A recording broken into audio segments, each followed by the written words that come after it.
I'm studying to become a mental health nurse with the Open University in Wales.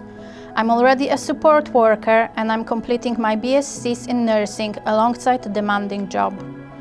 When the coronavirus pandemic began, nursing students were asked to support NHS staff alongside our studies. For me, it was an easy decision. I wanted to help people and play my role in a historical global moment. All of the eligible Open University nursing students felt the same and volunteered to be a part of the response. We were deployed to the front line through the Betsy Cadwallader University Health Board, and I was working on the mental health ward. It was a stressful and difficult period. We needed to get used to the challenges of operating in a COVID-safe environment. We were worried about catching the virus, but determined to be brave. There wasn't much of a personal life either.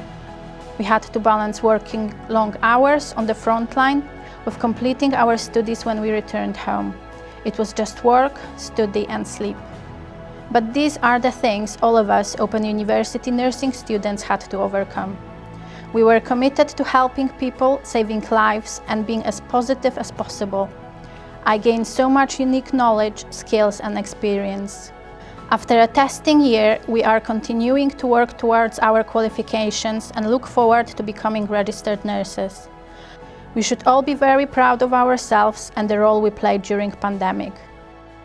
We helped to change people's stories.